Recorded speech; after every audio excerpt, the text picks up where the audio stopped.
This is BBC News, the headlines at midnight.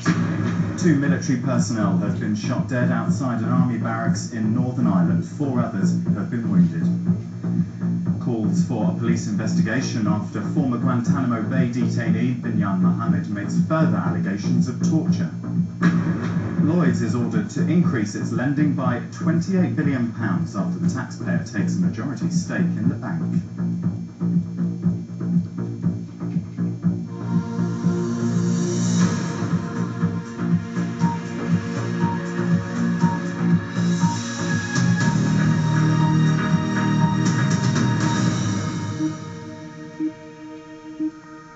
Hello and welcome to BBC News. Our breaking news this hour: 2 military personnel have been shot dead in an attack on an army base in Antrim in Northern Ireland. It's been reported that 5 people have also been wounded. The attack took place at the Masserine base. One report suggests that shots were fired from a passing car. Well, our correspondent Andy Moore joins me now here in the studio. Andy, just bring us up to date with what we know so far. Well, this happened at 9:20 yesterday evening. As you said, 2 military personnel have been confirmed dead. Military personnel is the phrase being used, not soldiers at the moment. 4 other men seriously injured, taken to hospital about a mile away. Initial reports said that this was a drive-by shooting. Eyewitnesses talked about a long burst of gunfire, which they thought were fireworks, 10 or 20 shots being fired. But we've just heard from Geoffrey Donaldson of the DUP, and he said his understanding was that the gunman actually entered the entrance of the barracks on foot under the guise of perhaps delivering a pizza. They may have had a pizza delivery van, and that's his understanding of the situation, that it wasn't a drive-by shooting. They drove up in disguise and then started firing. That's his understanding of the situation. There has been no claim of responsibility, but there was this warning from the Chief Constable of Northern Ireland, Sir Hugh Orr, just a few days ago, about an upsurge in dissident Republican activity. This is a fairly significant incident for Northern Ireland, particularly in light of that announcement just a day ago. Do you think this will have any effect on the political process? Certainly it will. I mean, Ian Paisley Jr. is quoted this evening, and he said this could be a defining moment in the history of Northern Ireland, and he talks about violence returning to our doorsteps. Geoffrey Donaldson was calling on everyone across the political spectrum in Northern Ireland to combine together, to work with the police to face down this threat, apparently from dissident Republicans. So certainly there is a call for everyone in Northern Ireland to join together, irrespective of their political differences, to fight this resurge, it seems, in violence in Northern Ireland. Have we had any statement from the Ministry of Defence yet?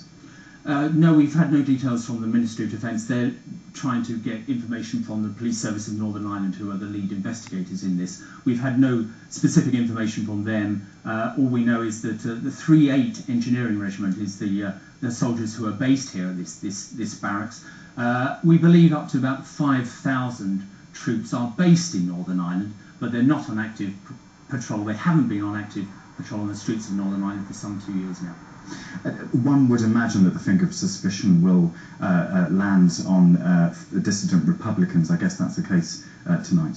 That's certainly the case. I mean, certainly Geoffrey Donaldson assumes that this was the work of the dissident Republicans. No claim, as I said. But in the light of the warnings we've heard, that is certainly the suspicion at this stage. And we may not have heard a lot in the UK about the work of the dissidents, but certainly it seems that they haven't gone away entirely. I mean, we believe that certainly some police officers from the Police Service of Northern Ireland were targeted fairly recently, and that attack was prevented. And also a bomb was discovered in Northern Ireland recently, which may have been aimed at a barracks. So certainly the dissident Republicans have not gone away in Northern Ireland. We know that there haven't been any routine security patrols for 2 years or so. It's a fairly confusing picture, isn't it? Because we understand that these gunmen were perhaps outside the army barracks, but we have one source suggesting that they had got inside. That's quite an audacious attack, isn't it? Certainly. I mean, there would obviously, even though there has been no attacks recently in Northern Ireland, there would be very effective security at the entrance to this base. It may not have been soldiers actually at the entrance. It may have been civilian, perhaps, security, or a combination of the two. But certainly, according to this one report from a reliable source, Geoffrey Donaldson, the government did get out of their cars and try to enter the base, or at least the entrance to the base. But that is only just one report, I should emphasise. OK, well, for now, Andy Moore, thank you very much indeed. We'll have more from you later in the night as the situation develops. But a little earlier, my colleague Anita McVeigh spoke to Kylie McLaughlin, a local resident who heard the gunfire. And I heard a loud bangs, and I was pretty sure it was gunfire. I said to my mum, could she hear it? And she went and opened the window, and I heard it go on for about 10 or 15 seconds. And do you have any idea how many shots you heard? A lot. I mean, it was constant fire, like a machine gun at his head, you know, so it was a lot of shots. A very shocking and frightening experience for you, obviously. It was, yeah. It was very scary. We weren't sure exactly what was happening. We thought it was maybe a burglary over in Junction 1. We went upstairs and opened the window to sort of see if we could see anything. And we heard sirens and alarms going off, and then shortly after, the sound like police cars or ambulances arriving. So you stayed inside. Did you come out at all to see what was happening? No, I didn't go outside, no. How close exactly are you to the army base? About 1 minute away from it. It's just down the side of the road. What activity can you hear or see now? Well, at the moment it's gone much quieter, but we could just hear, sirens for a good while afterwards.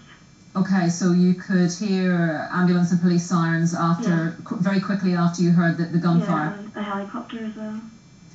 Obviously, it's pretty shocking as you hear the details unfolding about what has happened, that this sort of thing is happening after a period of peace.